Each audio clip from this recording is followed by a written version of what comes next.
vamos a esperar quizá unos 5 minutos para que se una la mayoría. Apenas sabemos 8, así que esperemos un ratito.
Hola, hola, ¿cómo están todos?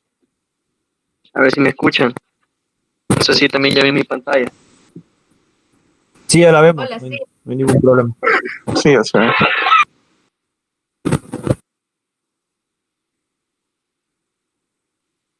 Hola, hola.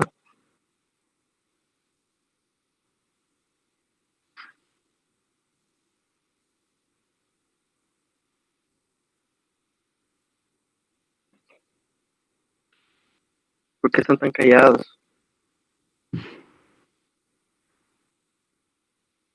Hola, hola, ¿me escuchan? Hola, sí, sí, te Sí se escuchamos. escucha.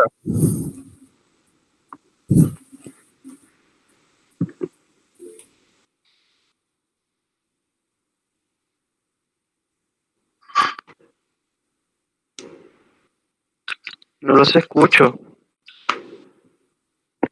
Déjenme ver.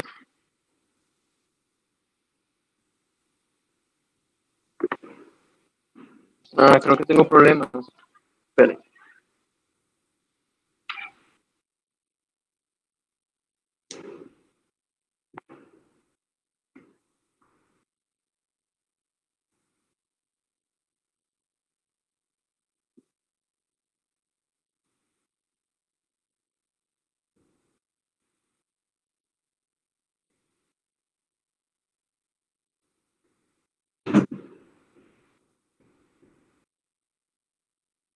escuchan.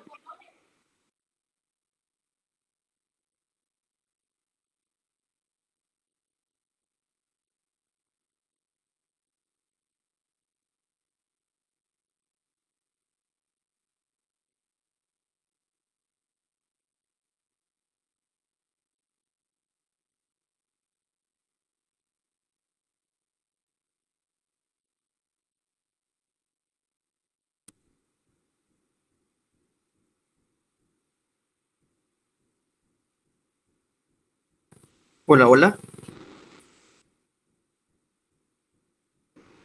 Hola, ¿nos escuchás? Hola, buenos días. Sí, ahora sí. Sí, buenos días. Sí, ahora sí los escucho. No sé que tengo problemas con unos audífonos que tengo acá, pero ya cambié. Así que déjenme presentarles.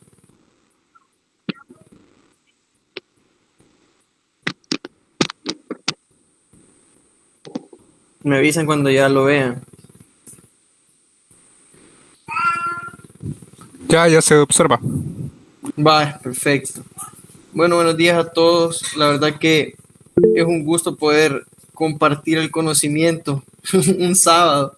Sé que para algunos es difícil levantarse tempranito los sábados, pero realmente es la hora que todos eligieron que podían. Así que para mí también es un placer de verdad poder, yo creo que a la mayoría de los que están acá los conozco y sí quiero primero empezar comentándoles por qué surge esto, ¿verdad? Realmente en las empresas en las que nos encontramos trabajando, la gran mayoría, han escuchado, o algunos que están estudiando, ¿verdad? Han escuchado bastante de este término de SQL y todo lo que tiene que ver con bases de datos y todo ese tema, ¿verdad? Entonces, orientado a eso, surge la iniciativa de poder brindar, digamos, un curso de SQL para las personas que no son informáticas o para personas que están estudiando y no han llegado a este nivel todavía dentro de la carrera de sistemas informáticos. Entonces, sí veo bastante deficiencias en todo el sistema de educación con base a tecnología, ¿verdad?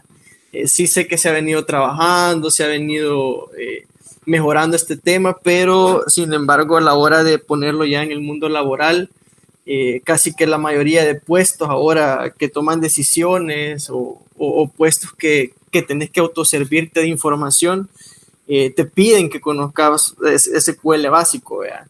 Entonces sí dentro de ese objetivo está poder enseñarles, aunque sea, o compartirles mi conocimiento acerca de lo que es SQL, ¿verdad? Para los que sí nunca me conocen y quizás les compartieron el link y se registraron, mi nombre es William Bonilla. Tengo ya prácticamente 4 años de estar trabajando para el rubro de telecomunicaciones en el área de servicios corporativos, es decir, proveyendo servicios de telecomunicaciones a empresas. Ya también he pasado por la etapa de desarrollador, estuve en NinjaWeb, creo que más de alguno ha escuchado de la empresa. Ahí estuve desarrollando con tecnologías para la web, PHP, WordPress. Ahí aprendí bastante también de lo que es todo este tema de aulas virtuales, Moodles. Entonces, ahí instalábamos todo eso para clientes, quizás no de aquí del país, sino clientes de Estados Unidos y de otros países. ¿Verdad? Eso sí en NinjaWeb. Luego fui pasante en el Consejo Salvadoreño del Café. Ahí hicimos una aplicación web para que tanto agricultores y personas que venden fincas, ¿verdad?, de café pudieran publicitarse y pudieran generar, digamos, una comunidad de venta, compra de servicios del café. Entonces, también estuve ahí un tiempo. Todavía no me he graduado, estoy próximo a quizás a culminar esa etapa de la tesis, bueno, que en ingeniería se llama trabajo de graduación. Ya quizás, espero yo, primero Dios, en octubre ya graduarme, ¿verdad? Entonces, pero igual, la experiencia que hemos adquirido creo que es lo que pesa y espero de verdad ayudarles bastante y apoyarles en incrementar sus conocimientos en esto, ¿verdad? Así que para empezar, eso básicamente.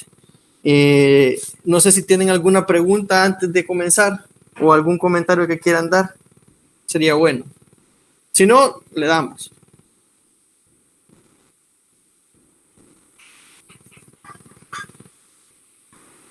William, ¿qué tal? Hola, ¿qué tal?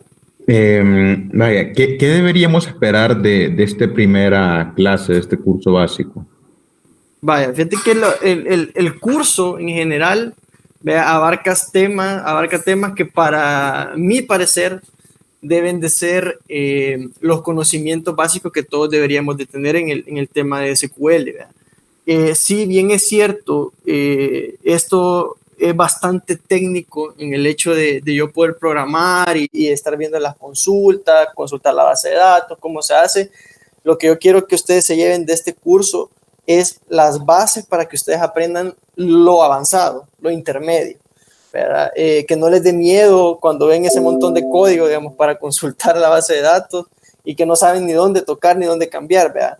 Quiero que se lleven también qué es una tabla, qué es una entidad, cuáles son los diagramas, cómo se leen, cómo es la lógica de implementación de una base de datos, de cómo yo tengo que pensar a nivel de base de datos. Incluso esto no solamente les puede servir para un sistema gestor de base de datos, que es lo que vamos a ver, sino que también para Excel, por ejemplo, que les pasan bases de datos en Excel, en una hoja está esta tabla, en otra hoja tenés esta información, cómo vas a hacer el cruce. Todo esto te va a servir para poder poner en práctica todo eso, como entender la lógica realmente de cómo funcionan las bases de datos relacionales y la forma en que consultar la información en los sistemas, ¿verdad? Eso es lo que quiero que se lleven de acá. Dentro de los temas que yo les compartí, son 5 clases, ¿verdad? Distribuidas en más o menos 2 temas por clase, dependiendo de la complejidad. Y en esta primera clase vamos a ver la introducción, los tipos de variables que existen en el mundo de SQL y también vamos a ver los diagramas, ¿verdad? Esto, digamos que es la introducción a todo este mundo, pero lo que yo quiero que se lleven es eso, ¿verdad? Que puedan poner en práctica estos conocimientos y los puedan ampliar si ustedes así lo desean en un futuro y ya conozcan las bases y sepan de lo que estamos hablando y lo que están leyendo, ¿verdad? Entonces eso es el objetivo realmente. ¿Alguna otra pregunta?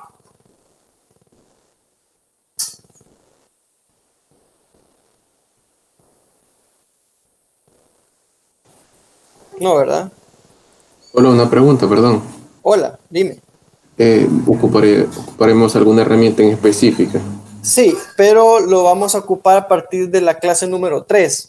Estas clases, la primera y la segunda, es más que todo reforzar temas conceptuales y a partir de la tercera ya vamos a poner un poquito de práctica a nivel de la herramienta. Yo les voy a mostrar cómo nos vamos a conectar a la base de datos. Yo he montado una base en la nube donde ustedes a través de una IP y un puerto se van a poder conectar con el software que les voy a indicar para que puedan de igual forma hacer los ejercicios que voy a estar haciendo en la clase. Vea, las primeras 2 clases siempre son más que todo teóricas. Yo sé que tal vez para algunos va a ser tedioso, pero en adelante voy a tratar la manera de quedarme solo haciéndolo a nivel de la herramienta para que ustedes ya vayan familiarizándose de la forma en que vamos a tener que elaborar nuestras consultas de datos. ¿Vea? Entonces, sí lo vamos a ocupar, pero poco a poco les voy a ir mostrando qué sistema gestor de datos vamos a usar y luego qué herramienta es la que yo recomiendo para las consultas. ¿Verdad? Todo de open source. Obviamente por los recursos limitados que tenemos no vamos a poder probar con una base de datos privativa como lo es Oracle o SQL Server, sino que vamos a ocupar la que yo considero que es la mejor en el mercado y el editor de código que yo considero que para hacer open source está bastante bien.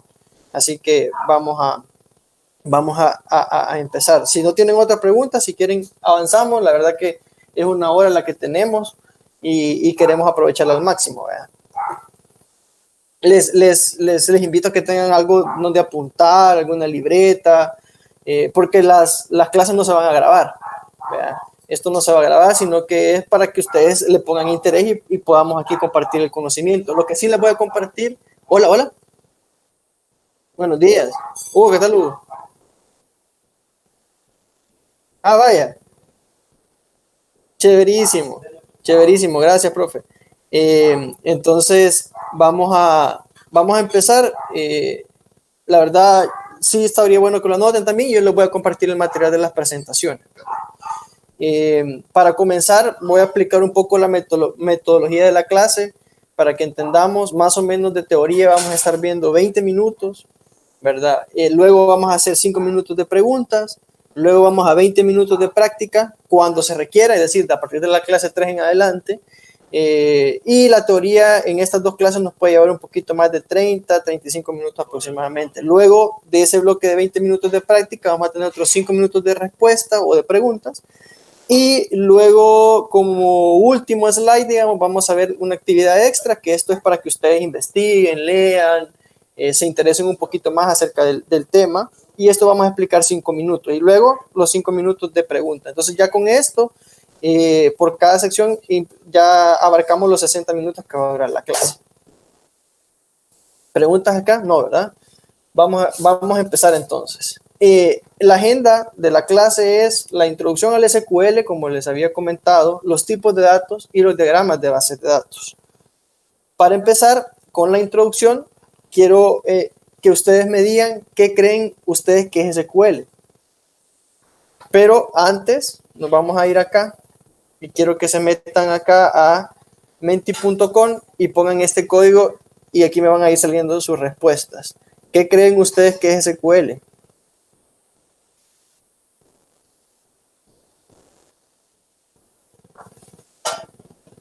Se van a menti.com y ahí le va a pedir un código y colocan 91 56 52.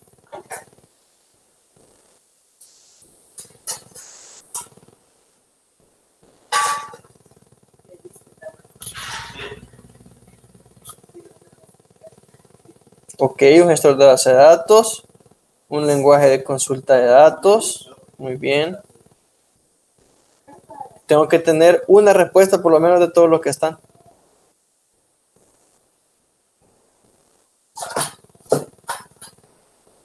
Consulta de datos, ok. Un lenguaje de programación, ok. Es un lenguaje de dominio específico utilizado en programación. Lo han usado de Wikipedia. Lenguaje de programación, ajá. Extracción de información, lenguaje de consulta, lenguaje de programación para gestionar datos, ok. Un lenguaje de programación, sí. Un lenguaje de preguntas de la base de datos, ok. Gestión de datos. Bueno, creo que si se fijan, la mayoría ha colocado que es datos, ¿verdad? Consulta de datos, un lenguaje de programación, un lenguaje de consulta de datos, lenguaje de administración de base de datos, un lenguaje de consulta estructurada para la gestión de datos. Entonces, si se fijan, todos hablamos de datos, ¿verdad? De programación, lenguaje de programación y de administración, es decir, consultas, creación, modificación, eliminación de datos en una base, ¿verdad? Prácticamente, para ya hablar del tema, vamos a pasarnos a la presentación. El SQL es Structured Query Language, esa es la abreviación, ¿verdad? SQL. Este es un lenguaje de dominio específico. ¿Por qué se llama un lenguaje de dominio específico? Porque solventa un solo problema, ¿verdad? Y este problema que solventa es poder administrar y recuperar la información de un sistema gestor de base de datos. Eso significa la abreviación SGBD, un sistema gestor de base de datos. En el mundo laboral y en todo este mundo de SQL existen múltiples sistemas gestores de base de datos. Está Oracle, está PostgreSQL, está MySQL, está MariaDB. Híjole, ahora hay bases de datos no relacionales como MongoDB. Entonces, existe un montón de sistemas gestores de base de datos, pero para las bases de datos relacionales, que son las más robustas, que son las que ocupan la industria, para las bases de datos relacionales existe un solo código estándar.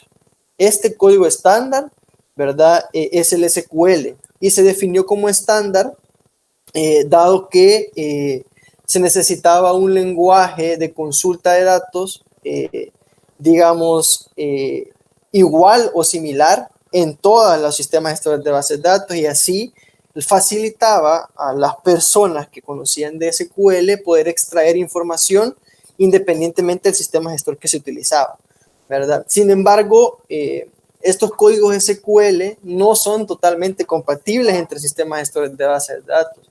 Y esto es porque cada gestor de base de datos, es decir, Oracle, Postgres, implementan sus propias funciones para facilitar más el tema de administración de estos datos, ¿verdad? Para comentarles un poquito ya de cómo surge todo este tema, en 1970, Frank Code, que es la persona que implementó el modelo relacional, trabajaba para IBM. Sí, en IBM empezó todo este tema de la revolución de los discos duros, allá por el año de 1960. Entonces, esto revolucionó la forma en cómo teníamos que guardar los datos en las computadoras. Sí, si bien es cierto, ya existían las cintas, se empezó con las tarjetas perforadas, pero este guardado de información a través de archivos, eso es lo que realmente es la base de datos, empezó a implementarse con un sistema que se llamaba System R, System R o System R, que es sistema relacional realmente. Entonces, para este sistema relacional implementado por IBM, se creó SQL, que SQL es Structured Query English Language, ¿verdad? Es como el SQL, pero en inglés. Entonces, como en ese momento no existía otro lenguaje de consulta, se ocupaba SQL para este System R, que era de IBM, y las grandes empresas empezaron a comprar este sistema en sus computadoras para poder administrar un poquito más todo este tema de datos. Pero no fue hasta 1979 que este System R pasó a llamarse Oracle, ¿sí? A lo que hoy conocemos como Oracle, y empezó a ser comercializado. Oracle es como el rey de todas las bases de datos, si así lo hablamos, ¿verdad? Porque viene desde los inicios, desde la fundación de todo este tema de SQL.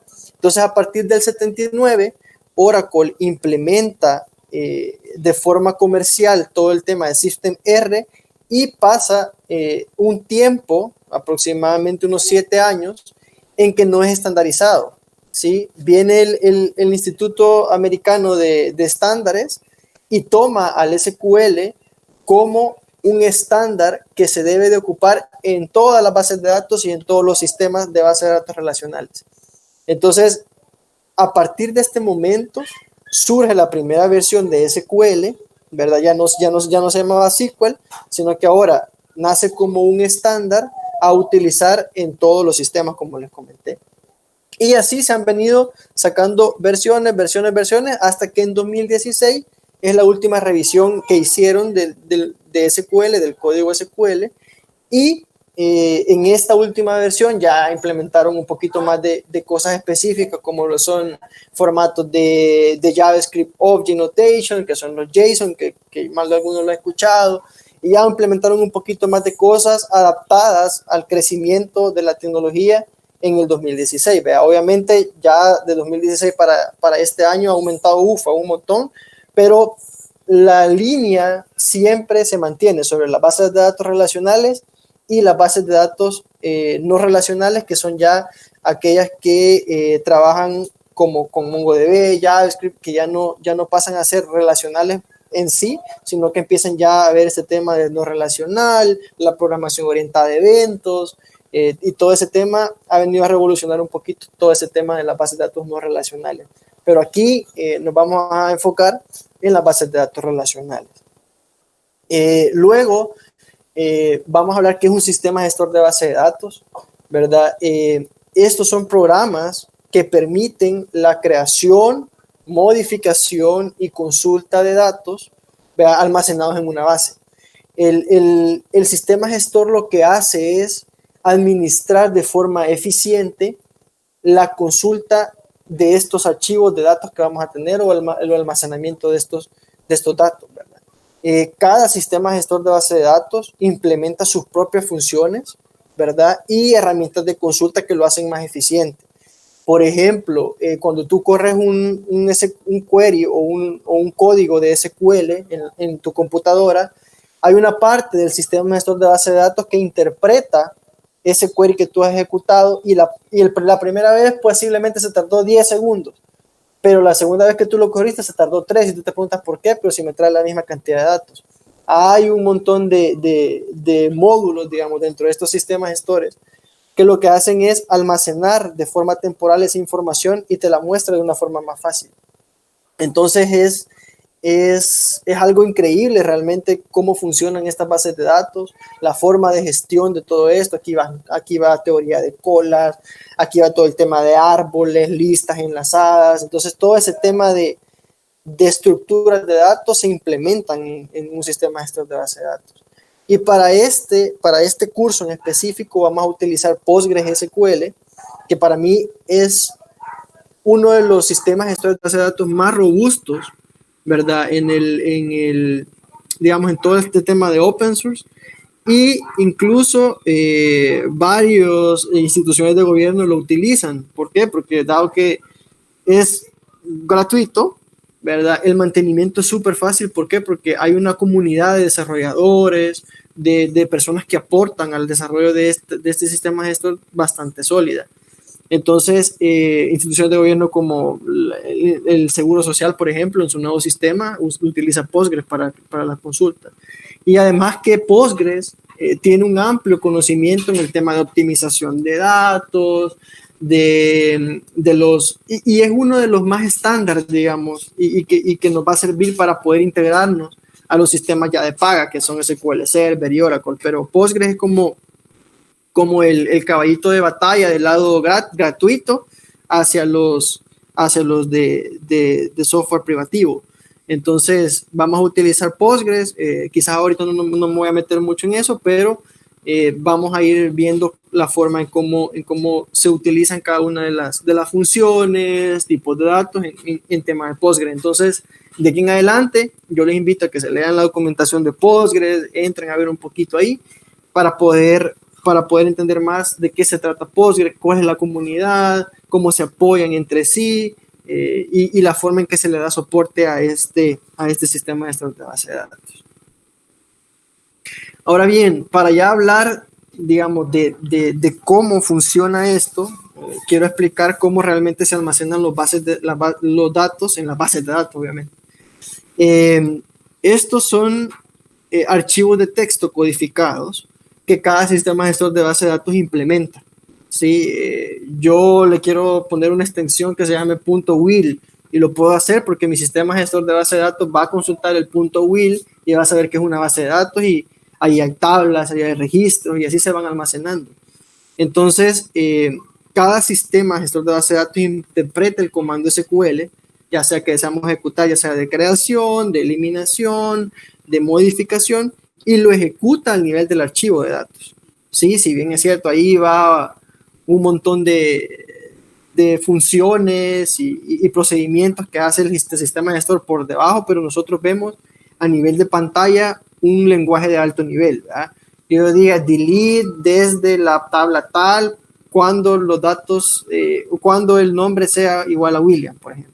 Entonces eso, el sistema gestor de base de datos interpreta esa línea de código y hace sus comandos específicos para ir a modificar los archivos de datos que ellos tienen almacenados, ¿verdad?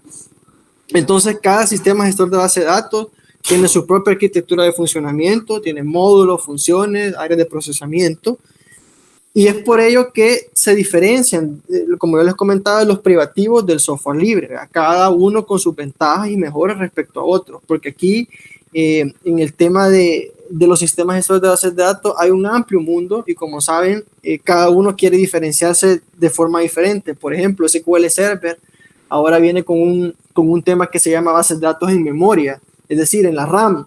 O sea, si tú no apagas el servidor, ahí van a estar tus datos disponibles. ¿Y por qué lo hacen así? Porque es más fácil, es más rápido consultar la RAM que consultar disco, por ejemplo. Entonces, todos estos sistemas gestores de base de datos implementan cosas nuevas, mejoras, que los hace diferentes del mercado. Entonces, por eso es que hay esa competitividad entre quién es mejor, si Oracle, SQL Server. cada quien tiene sus propias ventajas y sus desventajas, ¿verdad? Pero la idea es esa, ¿verdad? Que el usuario pueda, a través de un sistema gestor de base de datos, con métodos de acceso, acceder a los datos, ¿verdad? Eso es básicamente como la forma en que se almacena.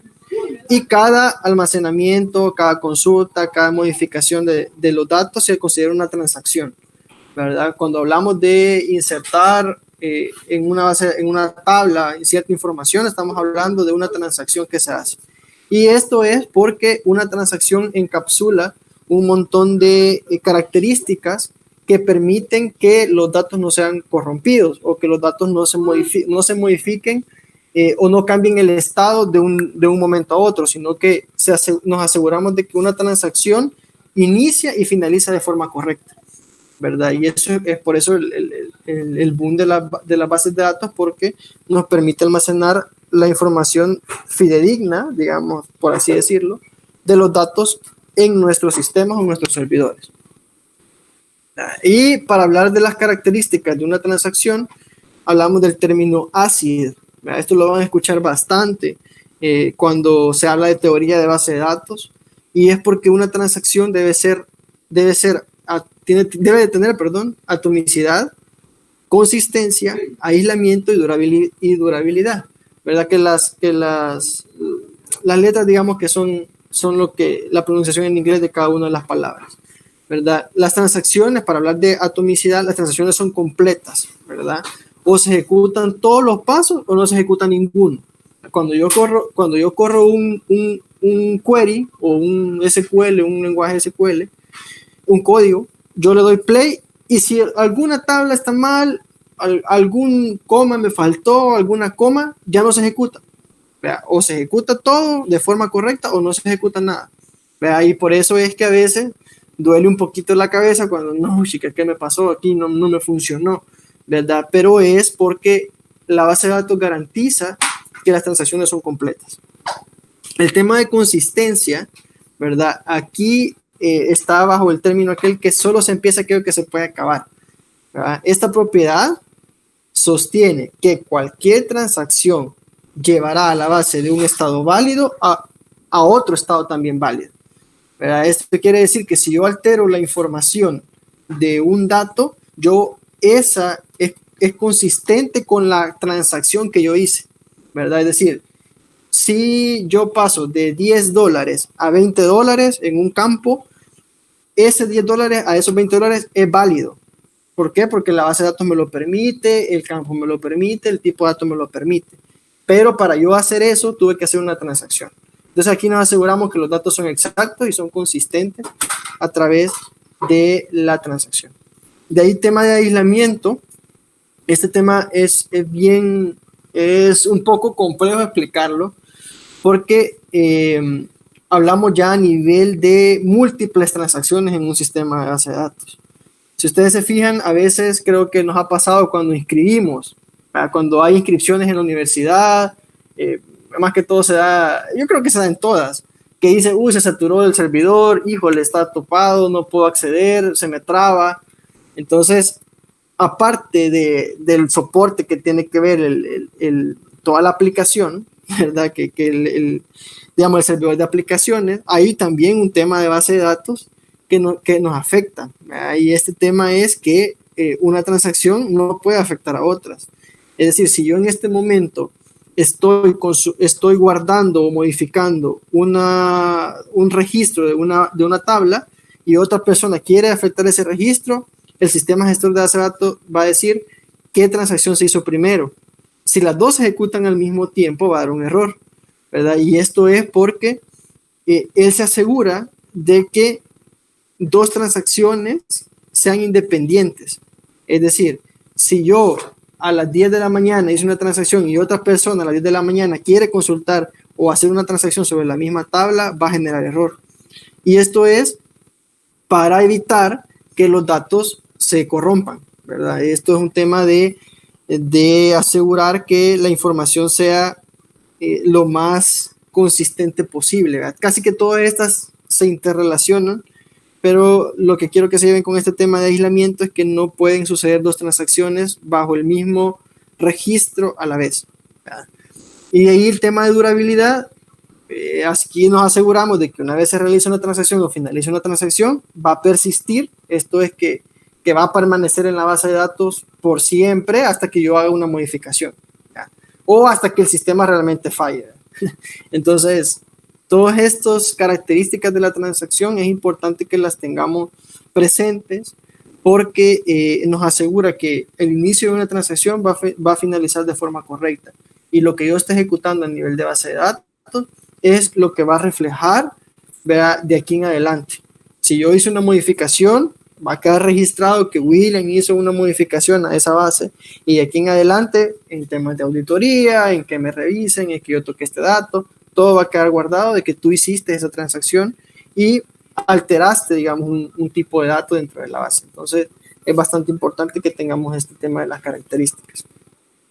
Luego, más que todo para verlo en un diagrama, hay un estado consistente número 1 y un estado consistente número 2, ¿verdad? Dentro de estos dos estados existen múltiples transacciones que se pueden hacer, como ustedes lo pueden ver, como el insert, el update, el delete, y hay estados intermedios para que esto suceda. Si en alguna de estas da fallo, si ustedes se fijan, en alguna de esos pasos intermedios rojitos da fallo, se hace un rollback, ¿verdad? O la base de datos da error. ¿Por qué? Porque yo no puedo llevar de un estado 1 a un estado 2 si me dio un error en medio, ¿verdad? Eso es más que todo de forma de diagrama, cómo se explica, cómo funciona todo este tema de los estados en la base de datos. De un estado A a un estado B, si hay un error en la transacción, va a dar rollback o va a dar error y ya no se va a ejecutar, ¿verdad? Hay un paso previo que aquí,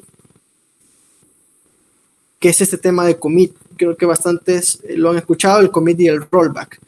Commit, a veces las bases de datos ya un poco más corporativas no te dejan, tú puedes hacer del estado 1 las transacciones que tú quieras, el insertar, el update o el delete, pero no se ejecuta nada si tú no haces un código que se llama commit, ¿verdad? O una sentencia que se llama commit. Si no, tú no le das commit, no pasa al estado 2. Y esto es un tema para asegurar de que lo que estás haciendo en los datos realmente sean importantes. Tú das commit para confirmar o del estado final tú puedes dar rollback para volver al estado inicial 1. Y así no modificas. Uy, me equivoqué. Uy, perdón, lo arruiné.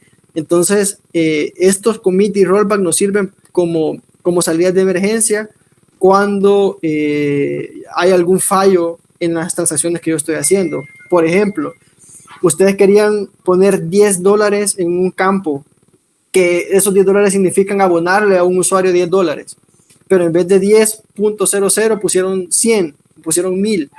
Entonces se dieron cuenta a tiempo, pero híjole, ya hice la transacción. No, pero todavía la base de datos no lo ha guardado porque tú no le has dado commit, ¿verdad? Entonces tú puedes darle rollback y va a volver al estado anterior. Entonces eso nos salva bastante en temas de bases de datos, ¿verdad? Y aquí es cuando preguntamos, híjole, ya le diste guardar, y es exactamente lo mismo. Si tú ya le diste guardar, ya no puedes hacer nada, puedes darle control Z en este tema. Veamos, el rollback es como un control Z, pero del lado de base de datos. Esto solamente si el sistema gestor de bases de datos está configurado para no ejecutar el estado consistente 2 si yo no le doy commit o yo no le doy un rollback, ¿verdad? Entonces, así más o menos del lado del diagrama. Hasta aquí una pregunta para evacuarla. Creo que he ido si voy muy rápido me dicen, ¿verdad? Y si no se comprende. ¿Preguntas?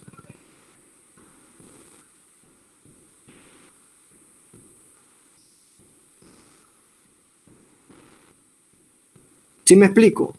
O sea, sí me han comprendido. Porque si no me dicen.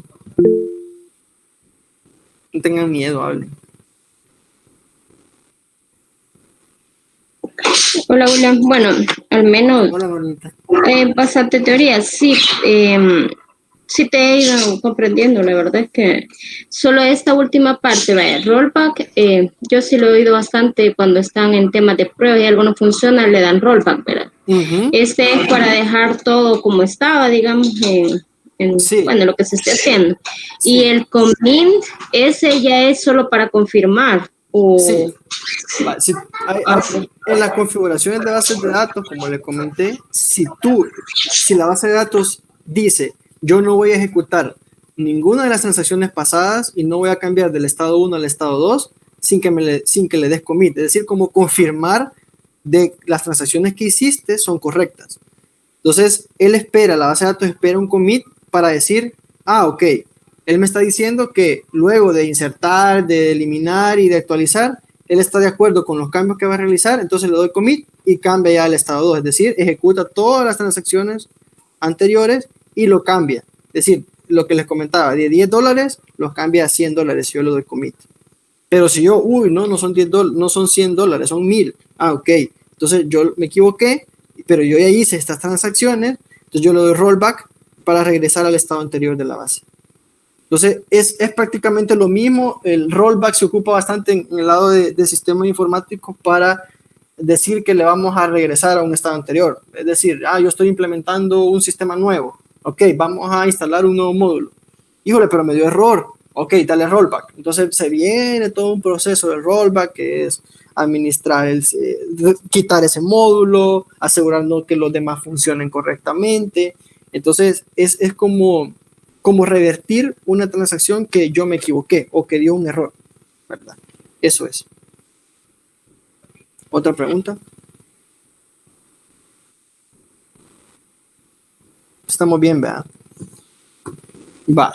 Entonces vamos al tipo de datos. Aquí he colocado los de propósito general, los que yo considero que son los que más se ocupan. Pero Postgres tiene infinidad de datos, ¿verdad? Tiene uno que se llama money, que es dinero.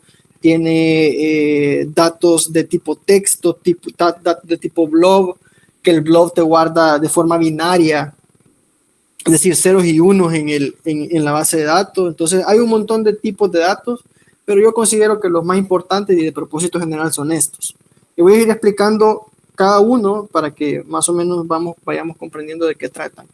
El boolean viene del dato de tipo lógico, esto creo que ya lo hemos escuchado, o se le conoce también como una bandera, por así decirlo, que o es verdadera o es falsa. Entonces aquí es como preguntar de forma lógica si una expresión es verdadera o es falsa. Entonces, en este tipo de dato, boolean, solo se puede guardar en el campo de la base o true o false. Hay otros que lo hacen con un entero. ¿Sí? Ellos definen un entero y guardan 1 o 0. 1 para true, 0 para false. Ahí a gusto del cliente, ¿verdad? Pero de la forma más eficiente es crear el tipo de dato boolean y así guardar true o false. De ahí el tema de varchar es varying characters, eso significa, es decir, caracteres variables, y aquí es una cadena de caracteres de longitud variable. Caracteres me refiero a una letra, un número, un guión, un espacio, un carácter. Puede ser un signo de pregunta, un carácter. Todos los caracteres del sistema ASCII se utilizan para determinar la longitud o la variable de una cadena de caracteres. Este es el que más se ocupa para el tema de nombres, almacenar nombres que no van a llevar, que son tipos de datos de cadenas de caracteres variables. Aquí, más o menos un ejemplo, esta es una cadena y tiene un n de 25, pero realmente si contamos, no es 25, tenemos 1, 2, 3, 4, 5, el espacio se cuenta, 6, 7, 8, 9, 10, 11, 12, 13, 14, 15, 16, 17, 18, 19. Digamos, son 20 aproximadamente caracteres en esta cadena, pero mi n lo he definido de 25. Esta es la ventaja del varchar, porque me permite guardar menos caracteres, y si en algún dado caso yo necesite más, él lo adapta, es decir, él a nivel de código va acortando. Como aquí solo ocupé 20, él a nivel de código solo guardó 20, ¿verdad? Pero yo tengo un máximo de 25, entonces yo no me puedo pasar de los 25 caracteres. ¿Puedo hacer menos? Sí, de acuerdo, pero no me puedo pasar, Ahí él va ajustando a nivel de datos esa longitud, es una longitud variable. Y tenemos el char, que son para guardar cadena de caracteres de longitud fija. Es decir, si yo voy a, por ejemplo, aquí viene el tema del carnet. Un carnet solo tiene 12 dígitos o 12 caracteres. Como solo tiene 12 y no va a variar nunca, yo voy a utilizar un char. No voy a cargar la base con más de eso, porque si no voy a estar mal utilizando mi espacio en la base, ¿verdad? Entonces lo que yo quiero hacer es, como son 12 y son fijos, yo voy a definir un char y le voy a poner n de 4. Por ejemplo, la cadena hola tiene 4 y nunca va a variar. Hola, hola, hola, hola. Si eso se va a guardar siempre con esos 12 caracteres, así voy a definir mi n en el tema de char. Estos dos son parecidos, solo que uno es fijo y otro es variable. El tema de date es una fecha, obviamente, y a nivel de base de datos se guarda en el formato mes-mes, día-día, año-año. Esto se puede modificar. Ahí vamos a ver más adelante funciones para dar formato a la fecha. Si yo le quiero poner sábado 23 de agosto del 2021, o el día de la semana, puede ser, o el mes, por ejemplo, sábado 12 de octubre. Entonces, todo eso vamos a aprender a darle formato. Si yo solamente quiero el año, por ejemplo, o si yo quiero poner 2020 0312, puede ser, también le podemos dar formato. Entonces, el formato de fecha es el que más se ocupa. Hay otro formato de fecha que se llama timestamp. Esto para que ustedes lo puedan leer. Timestamp es una estampa de fecha definida a nivel de estándar en todas las bases de datos.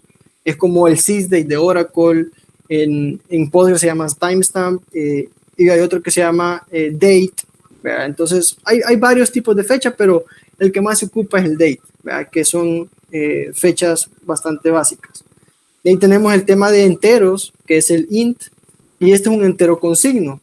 Es decir, aquí no tengo decimales, sino que es un entero con signo de 4 bytes. Puede ser un ejemplo, por ejemplo, 1 o menos 2, o menos 3, o menos 4, o 5, o 6, pero nunca con decimales. Esto es nada más un entero con signo. Y aquí tengo el rango desde menos cuánto hasta más cuánto podemos guardar en una variable entera. La entera se ocupa prácticamente para temas de autoincrementos, de conteos. Entonces, todo ese tema se ocupa el integer. Y ahí tenemos el numeric, que el numeric es el que más se ocupa para, digamos, formatos de precisión modificable a nivel de Postgres, porque hay otros tipos de datos que son float, double, pero aquí el de propósito general que más utilizaremos va a ser el numeric, ¿verdad? Que donde definimos los dígitos y definimos los decimales, ¿verdad? Entonces aquí es un numérico exacto con precisión modificable, y aquí el numérico es 4.56, digamos el ejemplo, y para yo definir que esto va a ser 4.56 son 4 dígitos, es decir, y se incluye el punto 1, 2, 3, 4 y 2 decimales de precisión. Yo le puedo definir 3 decimales de precisión, pero tengo que aumentar los dígitos, ¿verdad? Entonces así funciona el tema del numérico, que aquí se guardan monedas, se guardan cálculos, ¿verdad? Dentro de la base. Y ahí el tema de serial, que es un autoincremento entero de 4 bytes. Este serial, lo chévere de Postgres, es que automáticamente él crea una secuencia. Y esta secuencia es que va a empezar de 1, 2, 3, 4. Y aquí ya no me voy a preocupar de yo poder relacionar, digamos, datos que yo voy almacenando y que quiero mantener un correlativo, por ejemplo. Entonces, para los correlativos en el lado de Postgres se ocupa el serial. Y en Oracle no existe un serial.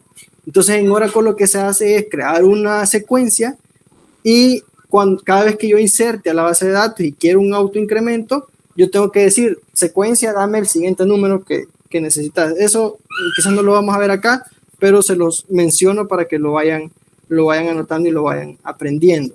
Y esto es un autoincremento, va de 1, 2, 0, bueno, no, empieza de 1. 1, 2, 3, 4, 5, 6, 7 y así en adelante, ¿verdad? Entonces, este serial nos sirve para tener un correlativo y que no se nos repitan los datos, más que todo para eso. Y si quieren leer un poquito más, lo pueden ver en la documentación oficial de Postgres, ahí están los tipos de datos, o sea, cuáles existen, cuáles están, cómo es la descripción, los ejemplos, y ahí cada uno se puede, digamos, interesar un poquito más sobre los datos. Pero los que más se ocupan son básicamente estos. Ahora bien, no sé si acá tienen preguntas.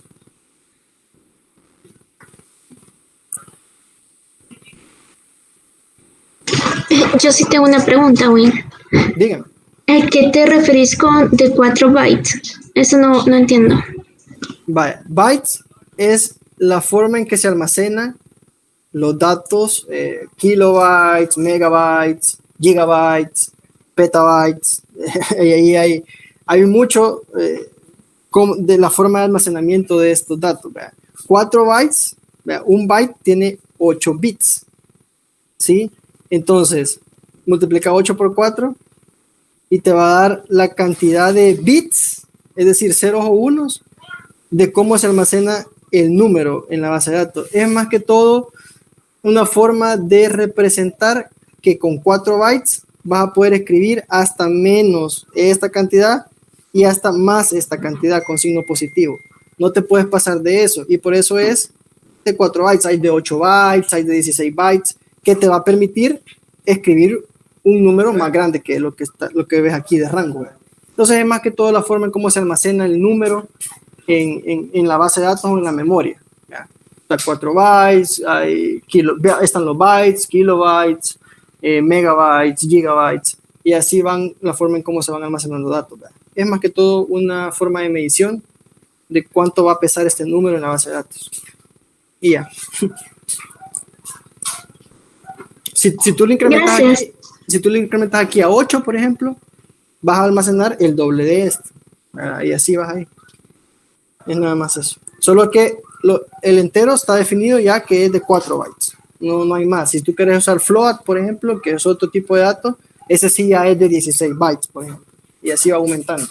¿Ya? Porque ya podés almacenar un número más grande a nivel del campo de la base. Eso es. No sé si aclaré tu duda. Sí, gracias. Chivo. ¿Alguien más? Estamos, ¿verdad? Vamos avanzando, nos quedan 10 minutos. Bueno, para hablar un poquito ya de los diagramas de base de datos, sí quiero hablar de 3, que son los que se ocupan y son los que por definición se utilizan, ¿verdad? Está el modelo conceptual, el modelo lógico y el modelo físico. Dentro del modelo conceptual hay una previa que en programación orientada a objetos le llamamos el diagrama de clases. Sí, yo sé que ustedes ya más o menos lo han escuchado en eso del diagrama, que es una clase, que es una entidad, pero aquí lo vamos a explicar un poquito más, ¿verdad? Entonces, el modelo conceptual de base de datos parte de un diagrama de clases, ¿verdad? Usualmente este diagrama de modelo conceptual se puede usar como un diagrama entidad-relación, ya lo han escuchado, o le dicen también pata de gallo, y le dicen pata de gallo porque tienen como estos 3 cositos aquí, ¿verdad? Que parecen una patita de gallo, y es por eso que le llaman como pata de gallo, ¿verdad? Y este modelo conceptual, bien importante, que es independiente de cualquier sistema gestor de base de datos, es decir, tú me das el modelo conceptual de tu sistema y yo lo puedo agarrar y lo puedo implementar en Oracle, lo puedo implementar en Postgres, lo puedo implementar en MariaDB, lo puedo implementar en SQL Server, en cualquier sistema gestor de base de datos yo puedo implementar el modelo conceptual que tú me das. Entonces es bien importante que sepamos leer los diagramas y conocer los diagramas porque esto nos va a permitir tener un conocimiento más general de la base de datos relacional. Usualmente han escuchado que, pues sí, pero dame la tabla, cuál es la tabla que tengo que consultar y esta cómo se relaciona con la otra tabla. ¿Cómo voy a decir que este dato pertenece a la otra tabla? Entonces, eso nos va a servir cuando ya haya un sistema que ustedes van a consultar. Mira, y no me puedes compartir el diagrama. Quiero ver cómo están relacionadas las tablas. Quiero saber cómo se relaciona la película con la renta o la membresía con el cliente. Entonces, yo quiero saber cómo se interrelacionan esos datos, qué tipos de datos tienen y a dónde puedo consultar la información de cuánto cuesta la membresía. Quiero saber cuándo expira esa membresía. Entonces, tú le pides el diagrama a alguien, si en algún dado caso dentro de la empresa te lo pueden brindar, ¿verdad? Y tú más o menos ya sabes, esta membresía se relaciona con el cliente y lo voy a consultar con el ID de cliente, ¿verdad? Y ahí yo voy a ver el ID de membresía que el cliente tiene y ahí voy a determinar con ese ID de membresía cuándo expira su fecha, cuándo expira su membresía. Entonces, eso te sirve para tener una visión general de cómo está diseñada la base de datos relacional dentro del sistema, ¿verdad? De ahí tenemos la parte del modelo lógico, que aquí sí depende de un sistema gestor de base de datos, ¿verdad? Depende del sistema gestor de base de datos que se utilice, porque aquí ya vamos a definir no solamente cuál es la llave primaria y cuál es la llave, las foráneas, sino que aquí vamos a hablar ya de tipos de datos. Este va a ser un varchar, este va a ser un entero, este va a ser un serial, y ahí sí ya depende de cada sistema gestor de base de datos. Como les dije, en Oracle no existe el serial, solo existe en Postgre. Pero en Oracle yo puedo definir que sea un entero y a ese entero le voy a ir agregando los números de la secuencia. O sea, aquí la idea es empezar a conocer un poquito más de cómo funcionan esos tipos de datos ya en un diagrama, y cuando colocamos esos tipos de datos en un diagrama se convierte en un modelo lógico, ¿verdad? De ahí la parte del modelo físico, que aquí el modelo físico es el modelo real de cómo se configurarán las entidades y relaciones a nivel del sistema gestor de base de datos. Aquí ya es cómo yo lo voy a programar en la base de datos con código SQL y cómo se va a almacenar a partir del modelo físico. Yo no puedo tener un modelo físico si no he pasado por un modelo lógico, y yo no puedo tener un modelo lógico si no he tenido un modelo conceptual. Hay muchos desarrolladores de software que lo que hacen es se van directo al modelo lógico, pero realmente ellos deben de tener un análisis previo, que es un diagrama de clases o un modelo conceptual de la base, para entender cómo se relacionan las entidades, ¿verdad? Y una entidad, para hablar un poquito más específico, una entidad es una tabla de cómo vamos a almacenar la información. En este caso, la entidad película tiene un ID de la película, tiene un nombre, un director, un género, y los artistas, artista 1 y artista 2, que son como los principales dentro de la película. Entonces, la entidad en una entidad encapsulamos la información de un dato, ¿verdad?, que es relevante para el sistema. Es decir, la entidad cliente, ahí voy a almacenar toda la información de mis clientes. La entidad película, ahí voy a almacenar todas las películas. La entidad renta, esta entidad renta me relaciona la película y el cliente para yo tener qué película me ha rentado, cuándo me lo va a devolver, la fecha de la entrega, cuándo me lo tiene que entregar. Aquí puede ser el costo de la renta, también lo puedo meter en la tabla de renta. Entonces, todo ese tema sirve para almacenar datos. Una entidad es como encapsular los datos y de la forma en que lo voy a guardar en una tabla en la base de datos. Así, tal cual. Y las relaciones son las que están en medio, ¿sí? Una película puede estar en renta. O sea, una película puede tener de una a muchas rentas. Puede ser rentada este mes la rento yo, el otro mes la renta Hugo, el otro mes la renta Marina, y así. Entonces, pero la misma película puede ser rentada por varias personas. Y eso es las relaciones, ¿verdad?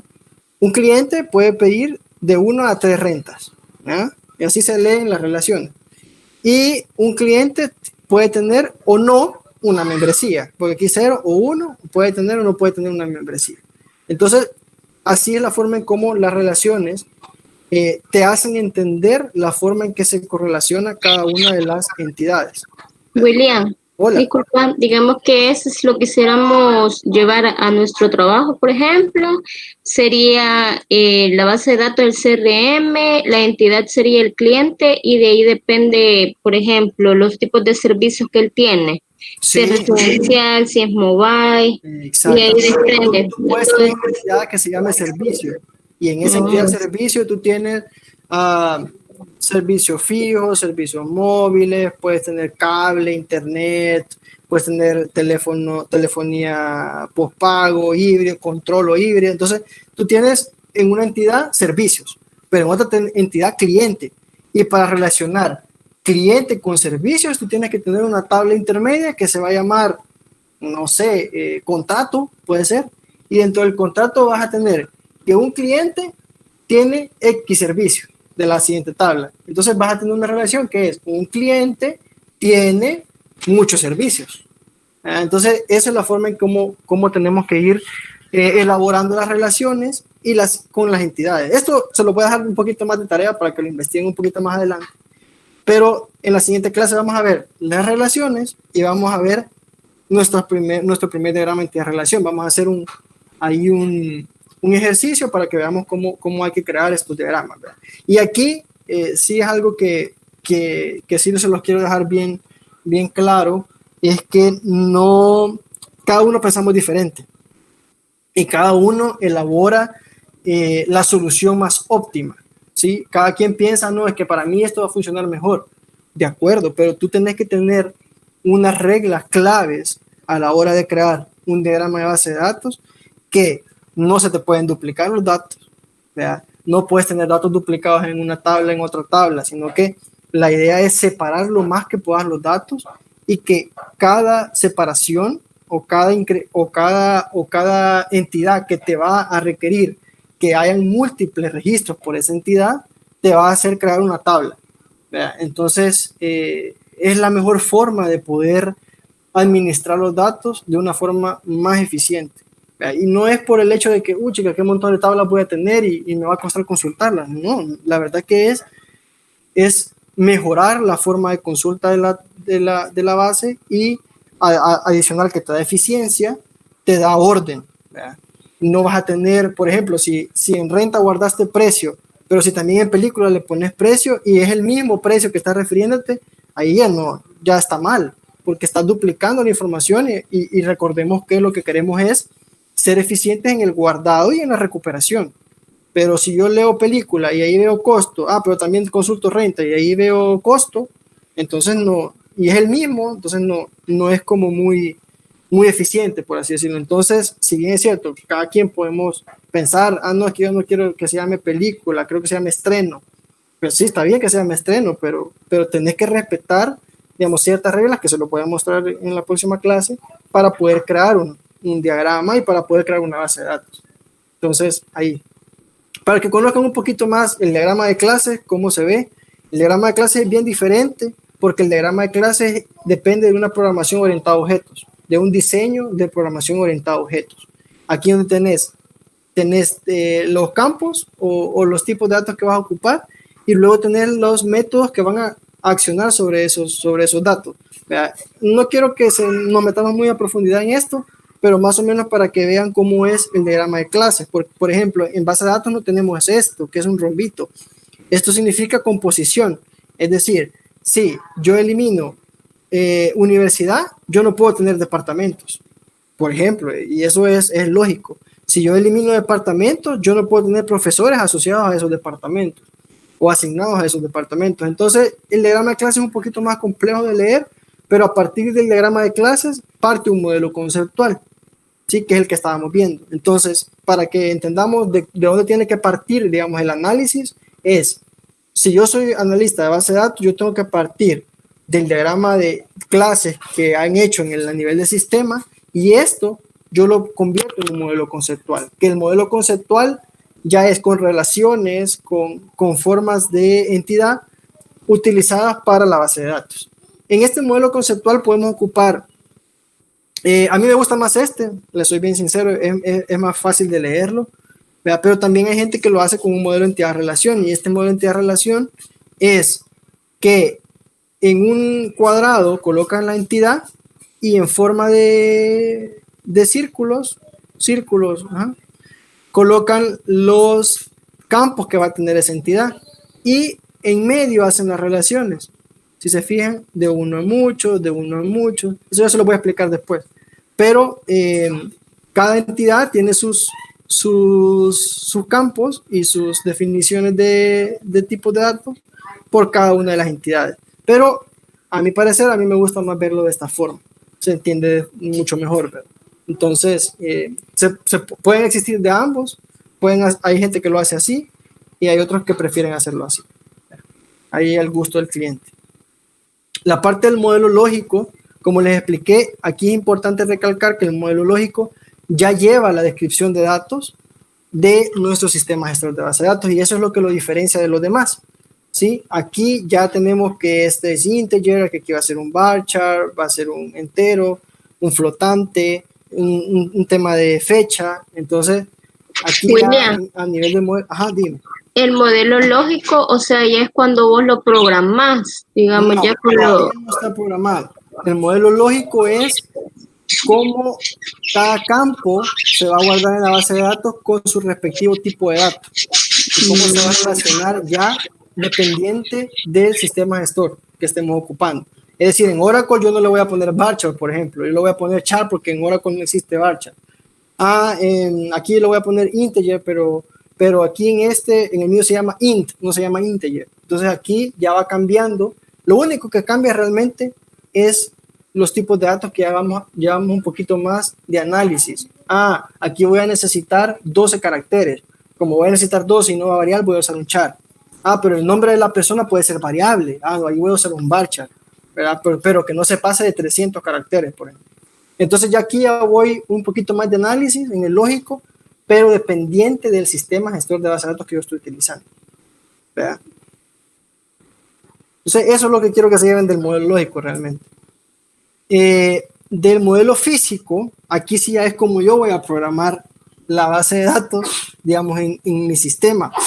¿Sí? Aquí ya yo defino cuál es mi llave primaria. Después vamos a ver esto de llaves primarias y llaves secundarias. Vamos a definir las llaves primarias, es decir, este número no se va a repetir, el número de oficina. Aquí ya cómo voy a crear la tabla de representante de ventas, qué campo va a llevar, y si ustedes se fijan, ya lleva también el tipo de datos que voy a utilizar. Y esto NS significa si es requerido o no requerido, porque eso también depende. Yo puedo colocar que el objetivo puede ser no requerido. Entonces yo le doy que no es requerido. Entonces ya eso no lo puedo guardar, pero sí me va a pedir que ciertos campos los cumpla y los guarde a nivel de la base. Entonces ya aquí un poquito más, ya si nos adentramos un poquito más a hacer los diagramas, vamos a entender un poquito más esto. Ya en la siguiente clase vamos a explicar esto, pero yo quiero que aquí se lleven que el modelo físico ya es como yo lo voy a programar en mi base de datos. ¿Verdad? Si ustedes se fijan, siempre tiene las relaciones, pero ya no existen aquellos rombos, ya no está el uno a muchos, porque aquí ya he desglosado, digamos, el uno a muchos o el muchos a muchos con las tablas que voy a necesitar para guardar esa información. Ese es el tema del modelo físico. Hasta aquí ya no hay preguntas. Creo que aquí finalizaríamos y vamos a ver la actividad extra, ¿verdad? ¿Preguntas hasta acá? No. Vale, perfecto. Entonces, para la actividad extra, ahí queda al gusto de ustedes si lo investigan o no lo investigan. Yo la verdad se los he colocado para que puedan interesarse más, leer un poquito más, porque yo sé que en una hora no van a aprender todo lo que realmente ustedes quisieran, ¿verdad? Entonces, como actividad extra, quizás investigar los tipos de relaciones que se pueden dar entre dos entidades de una base de datos. Esto les va a servir bastante para la próxima clase, entender cómo es de uno a uno y ahí los demás que pueden existir y cómo a nivel de diagrama se leen y cómo se escriben. Y como un plus adicional, pueden leer que es programación orientada a objetos, les va a servir bastante. Y el tipo de dato timestamp, ¿verdad? Para que ustedes vean cuál es la diferencia y por qué el timestamp es bastante usado también para tipo de fechas. Y aquí les dejo unos links de utilidad, la URL de Postgres, en Wikipedia si quieren leer de SQL un poquito más de historia, y los tipos de datos que existen en el lado de Postgres. Y para los que preguntaban qué herramienta vamos a usar, como editor de código, por así decirlo, para conectarnos a la base, vamos a usar dbeaver. Ahí les voy a dejar el link para que lo puedan descargar. Y este es como portable, entonces ustedes le dan ahí, lo abrimos y todos nos vamos a pegar una misma base para que todos consultemos lo mismo. Entonces, para la próxima, todavía no lo vamos a ocupar, pero para que ya lo vayan viendo cómo instalarlo y verificarlo, lo pueden hacer, ¿verdad? Y lo pueden instalar. Así que si no tienen más preguntas, quizás aquí finalizaríamos. ¿Alguna pregunta, comentario, duda, consulta? La pueden hacer en este momento.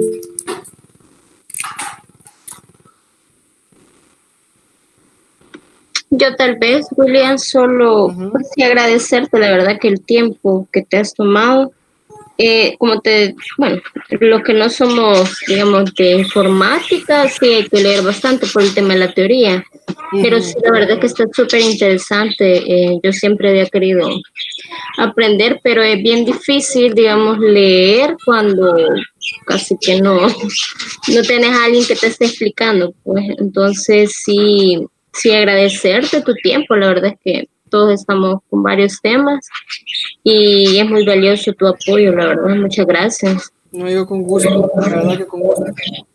No sé si tienen otra pregunta, otro comentario. En las próximas clases vamos a tratar de ser un poquito más prácticos, ¿verdad? Porque ya en la siguiente vamos a hacer el diagrama. Entonces, quizás es bien aburrido por el tema de la teoría, pero poco a poco vamos a ir metiéndonos ya. Y ya en las últimas, yo espero ya no usar ni presentación, sino que a lo que van viendo ahí en el código, eso vamos a ir haciendo. Entonces, así que con gusto, la verdad que gracias por asistir, la verdad que se tomaron un tiempo, ya nos pasamos 11 minutos, pero estamos bien, digo yo. No sé qué les pareció.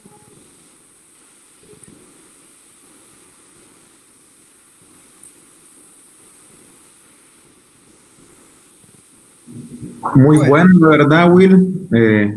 Hay bastante camino que recorrer, pero como decís, creo que al momento de llegar a la práctica, pues se va a volver un poquito más entretenido para el resto de los que no somos de informática. Sí.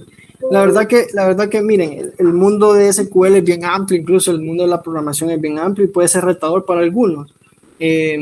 Pero conforme ustedes le van perdiendo el miedo, van jugando con el lenguaje, entienden un poquito más cómo funcionan, ahí se van interesando. Y hay unos que yo les digo, yo conozco gente que no es informática y sabe muy bien hacer sus programitas, su SQL, su query, como le dicen uno. Entonces, hay gente que es muy buena. Entonces, la verdad que si ustedes le ponen interés, van a aprender bastante. Y créanme, que decir en algún trabajo X que ustedes pueden SQL, de verdad que les da un plus. De hecho, que yo he visto muchas plazas que dice ingeniero industrial, pero que sepa SQL. O dice finanzas, pero que sepa SQL. Entonces tú decís, pero ¿por qué piden SQL? Pero realmente cuando tú ya estás en el puesto, te das cuenta que realmente sí es importante que lo sepas, por lo menos lo básico, que ahí vas a aprender otras cosas, que ya hay cosas hechas, sí, de acuerdo, pero lo básico tenés que conocerlo, tenés que saber qué es una tabla, tenés que saber cómo consultar, por lo menos consultar, modificar, ¿verdad? Qué es lo más importante, cómo hacer el cruce de los datos. Entonces te va a ayudar un montón. Así que yo espero que la próxima siempre estemos los que estamos acá y nos vemos quizás el otro sábado. ¿Les parece?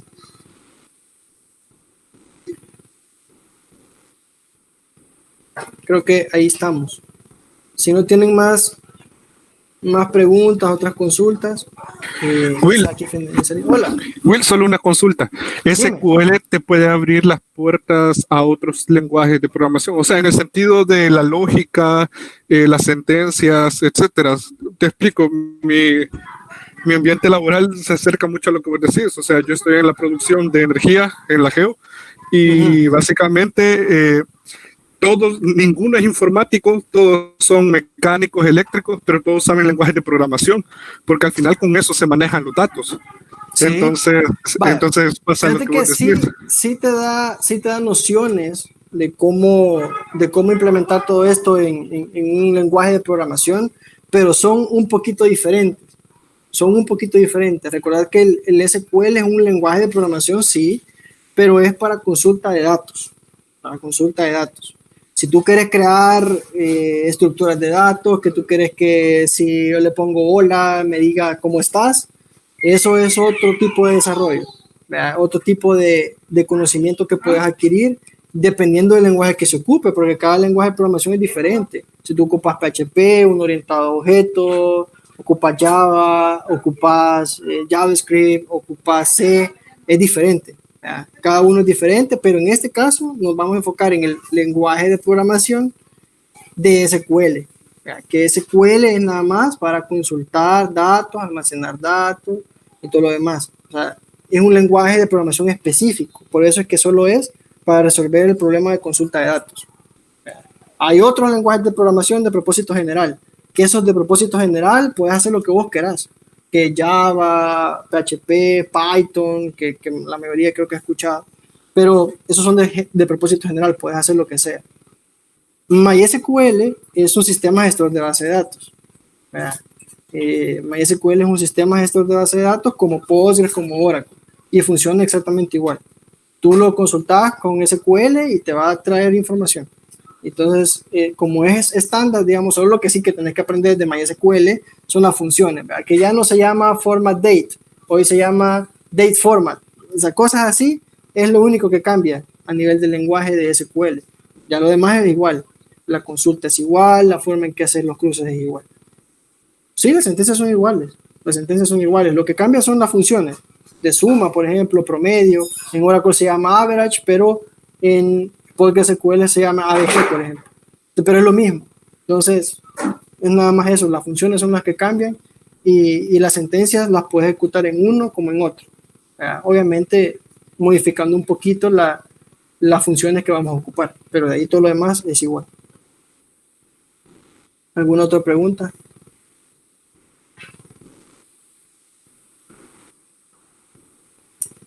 Sí, ustedes pueden agregar más gente si quieren para la segunda clase, pero ya no va a tener esta. Ahí le pasan la presentación para que lea, sin problema. Ok, ¿alguien más? Yo creo que estamos, ¿verdad? Una última, perdón. Dale, Juan. Está investigando acerca del gBeaver para descargarlo, porque a nivel personal yo tengo una Mac. Entonces, de la oficina solo tengo la Windows. Pero tengo dudas. Al momento de hacer los ejercicios prácticos y demás, eso no nos va a afectar. Digamos, las conexiones deberían ser similares. Sí, no importa. Lo que pasa es que es por eso que la he cargado en una nube, la base de datos, para que todos nos podamos conectar a la misma. Entonces, sea cual sea donde lo instales, siempre va a funcionar. Todos vamos a ver la misma información. Vale, buenísimo. Sí, gracias. Porque si lo instalan cada uno en su computadora, unos van a tener otra información, otros les va a dar otro error. Entonces, nos vamos a conectar a través de una IP y un puerto a la base de datos y todos vamos a ver la misma información. Ahí yo les voy a mostrar cómo. Que es generalmente como se hace en las empresas, ¿verdad? Todos tienen un puerto, una conexión, una IP donde nos vamos a pegar y así lo vamos a revisar. Así que